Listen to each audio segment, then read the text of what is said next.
अस्सलाम वालेकुम। ओके जी, तो लास्ट वीडियो में हमने ओटोस्क्लेरोसिस पढ़ा था। तब मैंने आपको बताया था कि जो हमारी एंडोकॉन्ड्रियल लेयर ऑफ ओटिक कैप्सूल है उसमें स्पॉन्जी बोन बनती है, वो हमारे स्टेपीज को जकड़ लेती है, स्टेपीज की फिक्सेशन हो जाती है, जिसकी वजह से हमें कंडक्टिव हेयरिंग लॉस देखने को मिल रहा था। उस कंडीशन को हम कह रहे थे ओटोस्क्लेरोसिस। ठीक है, अब उसकी टाइप्स हम पढ़ लेते हैं, टाइप्स ऑफ ओटोस्क्लेरोसिस में सबसे पहले टाइप आएगी स्टेपीडियल ओटोस्क्लेरोसिस। नाम से बचा रहा है कि हमारी स्टेपीज की ओटोस्क्लेरोसिस हो रही है, स्टेपीज इन्वॉल्व हो रहा होगा। इसमें हमें 5 पैटर्न की ओटोस्क्लेरोसिस देखने को मिलेगी। इसमें होगा interior focus, posterior focus, biscuit type, obliterative type and circumferential type. ठीक है, एंटीरियर फोकस भी मैंने आप लोगों को लास्ट वीडियो में बताया था कि हमारा जो सबसे मोस्ट कॉमन साइट होती है जो इन्वॉल्व हो रही होती है फिस्टुला एंटीफिनेस्ट्रम। अगर आपने आसान अल्फाज में समझना है, मिसाल के तौर पर समझो कि हमारी ये बोन है जिसको हम ओटिक कैप्सूल कह रहे थे। ठीक है, ये हमारा पोस्टीरियर क्रस्ट है, स्टेपीज का ये हमारा एंटीरियर क्रस्ट है। एंटीरियर क्रस्ट के सामने वाली जो बोन होगी, जो हमारा ओटिक कैप्सूल कह रहे हैं, ये वाली जो बोन होगी इसको हम कहते हैं फिस्टुला एंटीफिनेस्ट्रम। ठीक है, यहाँ से जो हमारी स्पॉन्जी बोन निकल के हमारे स्टेपीज को जकड़ रही होगी, उस कंडीशन को हम कहेंगे anterior focus type of stapedial otosclerosis. ठीक है, और ऐसे ही फिर जब हमारा पोस्टीरियर फोकस आ जाएगा, वो हमारे पोस्टीरियर क्रस्ट ऑफ स्टेपीज को जकड़ेगी, तो हम कहेंगे ये हमारी posterior focus type of stapedial otosclerosis है। उसकी हमारी बिस्किट टाइप आ जाएगी। ठीक है, बिस्किट टाइप होगी जो हमारी पूरी डिस्क को इन्वॉल्व कर रही होगी।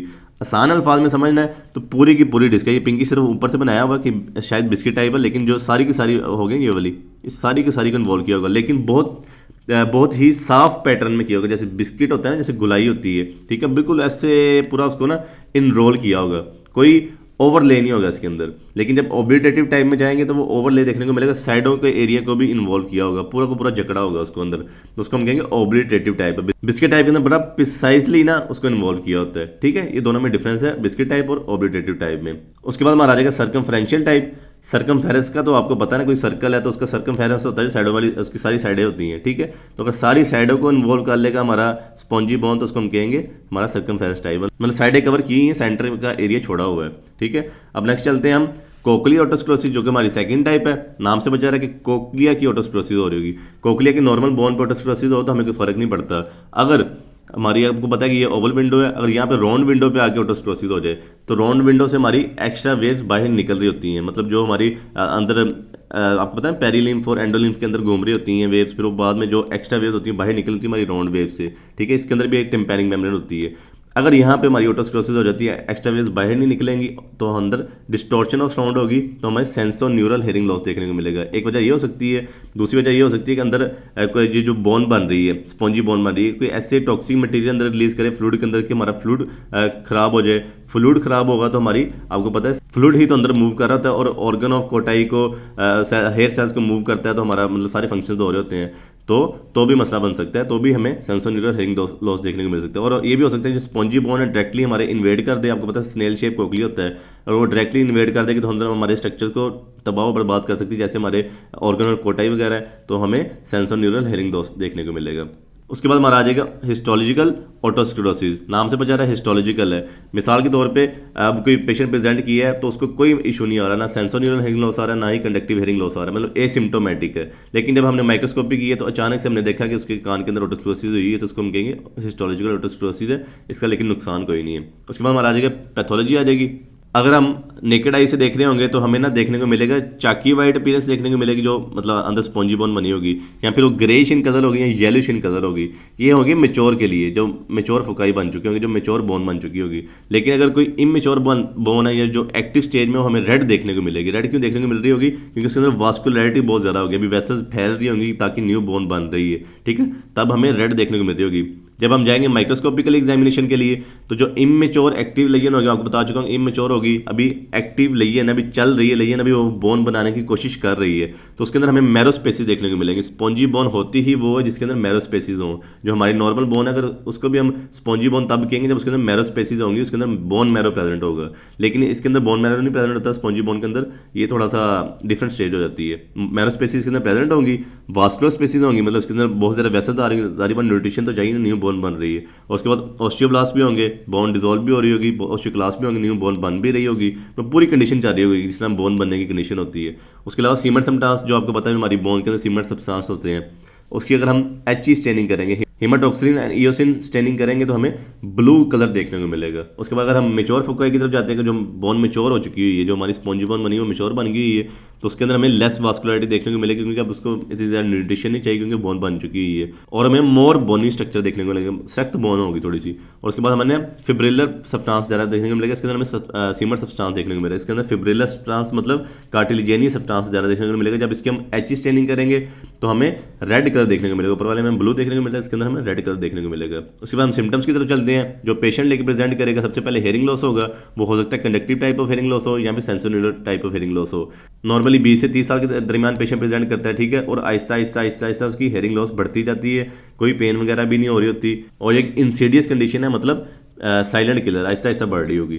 उसके बाद हमारा का एक ना पैराक्यूसिस विलिश, बहुत मुश्किल वर्ड यूज़ किया हुआ, लेकिन इसके पीछे कोई लॉजिक नहीं है। मिसाल के तौर पर अगर कोई पेशेंट ऑटोस्क्लेरोसिस का, जब वो किसी साइलेंट इन्वायरमेंट में बैठा हुआ है तो साथ वाला बंदा है, ज़ाहिर बात है वो थोड़ा आहिस्ता आवाज़ में उसके साथ बात करेगा तो उसको कम सुनेगा। लेकिन जब वो किसी लाउड इन्वायरमेंट में जाएगा तो ज़ाहिर बात है जो दूसरा पर्सन उसके साथ बात करना चाहेगा तो वो ऊंचा बोलेगा। जब वो ऊंचा बोलेगा तो ज़ाहिर बात है उसको ना मतलब ठीक सुनेगा। तो ये उस फिनोमेनन कह रहे हैं कि पैराक्यूसिस विलिश है। उसके बाद टेनाइटस एंड वर्टाइगो तब देखने को मिलेगा जब हमारा कोक्लियर ऑटोस्क्लेरोसिस होगा, जब हमारा कोक्लिया इन्वॉल्व हो जाएगा, ठीक है। उसके बाद स्पीच, जब वो पेशेंट बोलेगा ना तो मोनोटोनस होगा, मतलब एक ही टोन में बोल रहा होगा और वेल मॉड्यूलेटेड होगा और साथ में सॉफ्ट स्पीच होगी। इसका क्या रीज़न होगा? इसका रीज़न ये है कि ना उसको खुद की आवाज़ सुन रही होगी। मिसाल के तौर पर जब मैं बोल रहा हूँ, ठीक है, तो जो वाइब्रेशंस क्रिएट हो रही हैं वो मेरे स्कल के अंदर भी तो जा रही है ना, ठीक है। स्कल के अंदर जाती हैं उसकी, लेकिन बोन फिक्सेशन होती है इस पेशेंट की। जब आपको पता है मैलियस, इंकस और स्टेपीज है, ठीक है, तीनों बोन स्टेम फिक्स हुई हुई हैं। अगर ऊपर से स्कल से वाइब्रेशन आ रही है तो वो मैलिस में जाएगी, इंकस में जाएगी, स्टेपीज आगे फिक्स है, ठीक है, वो सीधी हमारी चले जाएंगी इनर ईयर के अंदर, तो उसको बहुत ऊंचा सुनेगा, उसकी अपनी आवाज़ बहुत ज़्यादा ऊंची सुनेगी। इस वजह से वो बड़ा आहिस्ता आहिस्ता बोल रहा होगा और एक ही टोन रखेगा क्योंकि उसको अपनी आवाज़ जा रही होगी, तो उस टोन में बात करेगा जिसमें उसको खुद बर्दाश्त कर पा रहा होगा। तो बहुत आहिस्ता आहिस्ता बोल रहा होगा, एक टोन में बोल रहा होगा और बिल्कुल हल्का हल्का बोलेगा। उसके बाद साइंस क्या है जो हमने क्लिनिक में देखने हैं। अगर हम टिम्पैनिक मेम्ब्रेन को देखेंगे तो नॉर्मली हमें बाहरी तौर पे बिल्कुल साफ और बिल्कुल ओके नज़र आ रही होगी, लेकिन कुछ केसेस के अंदर जो हमारी एक्टिव लेजन चल रही है, जो मैं आपको ऊपर बताया इमेच्योर एक्टिव लेजन होती हैं, उसके अंदर हमें स्क्वाड साइन देखने को मिलेगा। स्क्वाड साइन ये होता है कि जो हमारे सामने प्रोमोन्ट्री है, medial wall of middle air है, ठीक है, उसके ऊपर आपको पता है प्रोमोन्ट्री प्रेजेंट है, वहीं पे हमारी ओवल विंडो है, वहीं पे हमारी राउंड विंडो है, ठीक है। तो अगर वहाँ पे हमारे ओवल विंडो पे मसले मिसाइल चल रहे हैं तो वहाँ से थोड़ी वास्कुलरिटी इंक्रीज हुई है, तो वो प्रोमोन्ट्री पे भी हमें वास्कुलरिटी इंक्रीज देखने को मिलेगी, रेडनेस देखने को मिलेगी प्रोमोन्ट्री के ऊपर, तो उसको हम कहेंगे स्क्वाड साइन है, एक्टिव लेजन चल रही है। उसके बाद जो स्टेशन ट्यूब है उसके फंक्शन नॉर्मल होंगे। ट्यूनिंग फोक टेस्ट करेंगे, सबसे पहले हम रिने टेस्ट करेंगे, ठीक है, वो हमें नेगेटिव देखने को मिल रहा होगा।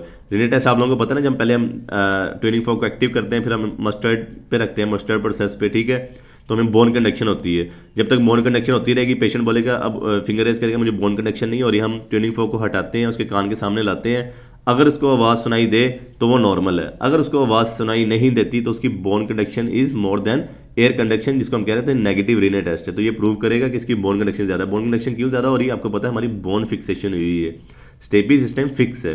उसके बाद हम जब वेबर टेस्ट करेंगे तो वेबर टेस्ट हमारा रिलाई ही सारा करता है बोन कंडक्शन के ऊपर, तो इसके अंदर हमारा लेटरलाइजेशन हो जाएगी to the most poor ear of conductive hearing loss. मिसाल के तौर पे अगर आपको पता है हम सामने वर्टेक्स पे माथे पे हम एक्टिव करके रखते हैं ट्यूनिंग फोक को, ठीक है, तो लेटरलाइज जारी बात अगर हमने ट्यूनिंग फोक रखा है तो वो लेटरलाइज जारी बात इस तरफ ही होगा जिस तरह हमें कंडक्टिव हेयरिंग लॉस देखने को मिला, क्योंकि यहाँ पे हमारी बोन्स फिक्स हुई है, बोन्स फिक्स है तो वाइब्रेशन आ रही, वाइब्रेशन आ रही, वाइब्रेशन इजीली ट्रैवल कर रही है और मोर ट्रैवल कर रही है। लेकिन अगर हमारा सेंसोन्यूरल हेयरिंग लॉस होगा, सेंसोन्यूरल हेयरिंग लॉस में आपको पता है इनर ईयर का मसला चल रहा है, तो उस कंडीशन के अंदर जो हमारा ईयर ठीक होगा ना वहाँ पे हमें ज़्यादा सुनाई देखने को मिलेगी, लेटरलाइज होगी टू द गुड ईयर, ठीक है। उसके बाद जब हम प्योर टोन ऑडियोमेट्री करेंगे तो हमें ऐसा ग्राफ देखने को मिलेगा। देखते हैं ग्राफ के ऊपर हमें क्या क्या देखने को मिलेगा। सबसे पहले जो लोअर फ्रिक्वेंसीज होंगी ना, हमारी फ्रिक्वेंसीज लोअर है, ठीक है, इनके ऊपर हमें ज़्यादा हेयरिंग लॉस देखने को मिल रहा है। आपको नजर आ रहा होगा कि 60 पे जा रहा है, 50 पे जा रहा है, 40 पे जा रहा है, ठीक है। जैसे जैसे फ्रीक्वेंसी बढ़ती जा रही है हमारी हेयरिंग ठीक हो रही है। मिसाल के तौर पे अगर हम 8000 पे चलेंगे हमें तो हमारा खुद ब खुद ही नॉर्मल पे आ गया और 20 डेसिबल पे हमारी हेयरिंग आ चुकी होगी, नॉर्मल होगी। लेकिन जो लोअर फ्रिक्वेंसीज होंगी ना उनके ऊपर हमें ज़्यादा हेयरिंग लॉस देखने को मिल रहा होगा। और जब हम जो बोन कंडक्शन होती है, आपको पता है अगर ये वाला साइन है, ये हमारा बोन कंडक्शन होता है, जिस टाइम हमारा लेफ्ट ईयर का ऑडियोमेट्रिक टेस्ट हो रहा है, नॉर्मली जो हमारी बोन कंडक्शन होती है ना बिल्कुल नॉर्मल होती है, मतलब एक पूरी लाइन में आ रही होती है। लेकिन इसके अंदर ना एक नोच देखने को मिलता है, एक डिप देखने को मिलता है, और ये हर दफ़ा हमें 2000 हर्ट्ज पे ही देखने को मिल रहा होता है। तो उसको हम कह रहे होते हैं कार हार्ट्स नोच, ठीक, लेकिन ये बोन कंडक्शन खुद ब खुद ठीक हो जाती है जब हम स्टेपिडेक्टोमी करते हैं। उसके बाद हम चलते हैं स्पीच डिस्क्रिमिनेशन टेस्ट की तरफ। जब ये टेस्ट करेंगे तो बिल्कुल नॉर्मल होगा अनटिल अनलेस हमारा कोक्लियर ना इन्वॉल्व हो, मतलब कोक्लियर ओटोस्क्लेरोसिस ना हुई हो। उसके बाद हम टिम्पैनोमेट्री करेंगे।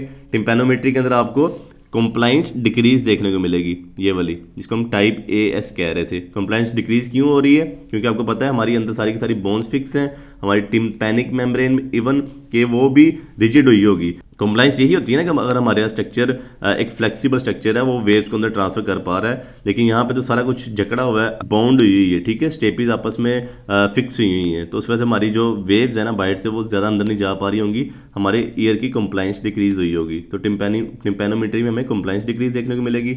स्टेपीडियल रिफ्लेक्स टेस्ट करेंगे तो हमें स्टेपीडियल रिफ्लेक्स देखने को ही नहीं मिलेगा, क्योंकि आपकी स्टेपीज इस टाइम फिक्स है। तो स्टेपीज मसल अपने आप को खींचता भी रहे तो कोई फर्क ही नहीं पड़ता, क्योंकि स्टेपीज इस टाइम फिक्स है। That's all for otosclerosis. इंशाल्लाह नेक्स्ट वीडियो में मिलते हैं विद ट्रीटमेंट ऑफ ओटोस्क्लेरोसिस।